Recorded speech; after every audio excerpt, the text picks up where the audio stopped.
Hello guys, welcome to our channel সম্মানিত series. দেখো, আজকে আমি অনেক দিন পর একটা ভিডিও নিয়ে এলাম, তাও আবার কি সকলের প্রিয় সুস্বাদু আমের আচার। এই রেসিপিটা আজকে আমি তোমাদের সাথে শেয়ার করতে চলেছি। যদি আমার রেসিপিটা কেউ নিয়ে নিজেদের মতো করে করার চেষ্টা করো বা আমার মতো করে করার চেষ্টা করো, তাহলে আমাকে এর একটা ফিডব্যাক দেবে। আর আমার রেসিপিটা কেমন লাগলো সেটা আমাকে অবশ্যই জানাবে। এখানে আমি গাছ থেকে একদম টাটকা আম তুলে নিয়ে এসে একে একে আমগুলো ছাড়াচ্ছি। বেশি আমি খুব একটা আমের করিনি, কারণ খুব অল্প 7টা 8টা মতো আম নিয়ে করেছি, কারণ আমার কড়াইটা ছোট, এত বড় আম অনেকগুলো আম ধরবে না। এখানে আমি মশলাটাকে ভেজে নিয়েছি। এরপর মশলাটাকে আমি পেস্ট করছি হামালদিস্তাতে। এইভাবে মশলাটাকে আমি পেস্ট করে নিলাম, যাতে মশলাটা একদম গুঁড়ো গুঁড়ো গুঁড়ো গুঁড়ো হয়ে যায়, মুখে বিচি বিচি যাতে না লাগে আচারের মধ্যে। এখানে কি কি মশলা দিয়েছি সেগুলো আমি বলছি। মৌরি, জিরে, সম্বরা, শুকনো লঙ্কা, এই কটা দিয়েছি এতে আচারের টেস্টটাকে আরেকটু বেশি বাড়িয়ে দেওয়ার জন্য। এরপর আমি কি করলাম, এখানে যেটা ভেজে নিয়েছিলাম, আমার মশলা একটু কম পড়েছিল বলে আমি এক্সট্রা আর একটু ভেজে নিয়েছিলাম পরে।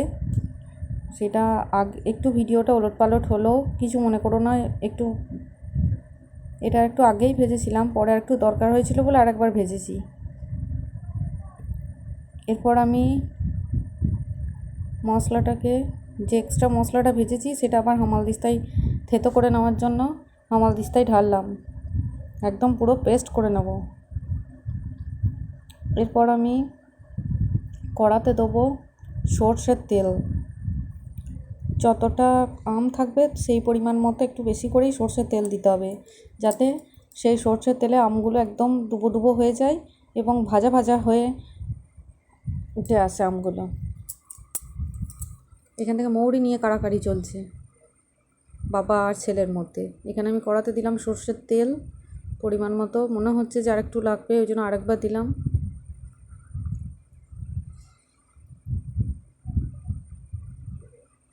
আবার একটু লাগবে মনে হলো, ওই জন্য আবার একবার দিলাম। এরপর আমি কড়াতে আস্তে আস্তে আমগুলোকে ছেড়ে দিচ্ছি। কড়ার তেলটা গরম হয়ে গেছে, আমগুলোকে একদম ছাঁকা তেলে ভেজে নেব। এর আগে আমি তেলেতে দিয়েছিলাম তেজপাতা, সম্বরা, সেটা দেখানো হয়নি। এরপর আমি সানরাইজের হলদি পাউডার অ্যাড করছি এর সাথে, আর একটু সল্ট অ্যাড করে দিচ্ছি। এতে আচারের টেস্ট একটু বেশি বাড়বে। নুন, ঝাল, টক, মিষ্টি সব রকমই থাকবে। দিয়ে দিচ্ছি একটু সল্ট পরিমাণ মতো, সবই অনেকটা করে দেওয়ার মতো কোনো প্রয়োজন নেই। এরপর আমি গুড় দিয়ে দিয়েছিলাম, গুড়টাকে একটু গরম করে এই কড়ার মধ্যে দিয়ে দিয়েছি। ওই জায়গাটা একটু স্কিপ করা হয়ে গেছে। আসলে একা হাতে ভিডিও করা, আচার করা এর মধ্যে একটু ডিফিকাল্টি বটে। আমার ক্যামেরা ধরার মতো মানুষ নেই, তাই একটু দুটো জায়গা ভিডিও ক্লিপ একটু স্কিপ হয়ে যাচ্ছে, প্লিজ কিছু মনে করো না গাইস। এখানে আমি গুড়টাকে দিয়ে দিয়েছি। এরপর গুড়টা মেল্টেড হয়ে এতটা কড়া ভর্তি হয়ে গেছে একদম। এখানে আমি মশলা গুঁড়িয়ে রেখেছি, সেটা আমি ওখানে সরিয়ে রেখেছি, সেটা আরেকবার দেখিয়ে দিলাম।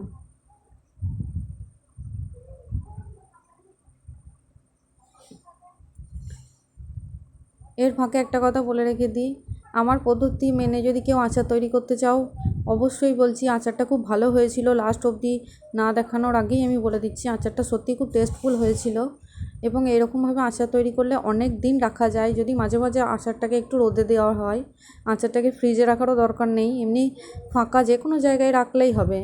তবে মাঝে মধ্যে একটু রোদে দিলে আচারটাকে একটু রিফ্রেশমেন্ট করা যায়। কিংবা তোমরা রোদ যদি না থাকে তাহলে একটু কড়াতে গরম করে নিলেও আচারের মধ্যে যে খারাপ ভাবটা চলে আসে সেটা আর আসবে না। তবে ফ্রিজে রাখার কোনো প্রয়োজনই নেই। অনেকে আচার ফ্রিজে রাখো, অনেক দিন ধরে রিজার্ভ করে রাখো খাওয়ার জন্য, বাট এক্ষেত্রে এইভাবে আচার তৈরি করলে কখনোই ফ্রিজে রাখার প্রয়োজন হয় না। এরপর তোমাদের কাছে আর একবার ফিরে আসবো। এই গুড়টা যখন গরম হবে, ফুটতে ফুটতে একটা ব্ল্যাক কালারের চলে আসবে, সেই সময় তোমাদের কাছে আমি আবার পুনরায় ফিরে আসবো। এই যে চলে এসেছি আমি আবার।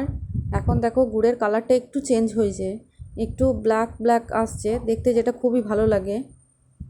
যত গুড়ের কালার চেঞ্জ হবে তত গুড়ের ঘনত্বটা, যেটা লিকুইড ছিল সেটা একটু ঘনত্ব হবে গুড়টা। একটু ধৈর্য ধরে আচারটাকে একটু সময় নিয়ে করতে হবে। তাড়াহুড়ো করে ফুল গ্যাসটাকে অন করে দিয়ে চলে গেলাম, তাহলে গুড়টা আস্তে আস্তে তিতো হয়ে যাবে। তাই একটু ধৈর্য ধরে করতে হবে। এইভাবে আমার আচারটা রেডি হয়ে গেছে, গুঁড়ো মশলা অ্যাড করে দিয়েছি। দেখো আমার আচার একদম সম্পূর্ণ রেডি, কালারটাও দারুণ এসছে এবং খেতেও খুব টেস্টি ছিল। আমার এই আচারের রেসিপিটা যদি কারোর ভালো লেগে থাকে, প্লিজ প্লিজ প্লিজ কমেন্টে জানিও ভালো লাগলো না খারাপ লাগলো, একটু জানিও। ভালো লাগলে প্লিজ জানিও, খারাপ লাগলেও জানিও। এবং বেশি বেশি আমার এই চ্যানেলটাকে সাবস্ক্রাইব করো, পাশে থেকো বন্ধুরা, এবং সব সময় তোমরা পজিটিভ থাকো এবং ভালো থাকো, এটাই আমার প্রার্থনা তোমাদের কাছে। এইভাবে আমি আচারটাকে এইভাবে আস্তে আস্তে গরম কড়া থেকে অন্য একটা পাত্রে শিফট করে নিচ্ছি।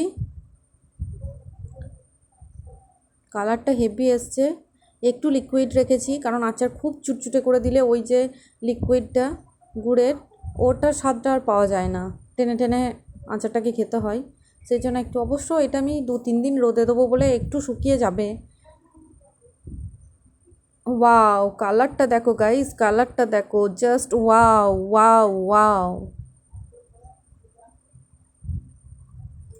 আমার এই আচারের রেসিপিটা যদি কারোর ভালো লেগে থাকে, প্লিজ লাইক করবে, কমেন্ট করবে, শেয়ার করবে এবং বেশি করে সাবস্ক্রাইব করবে। বন্ধুরা ভালো থেকো।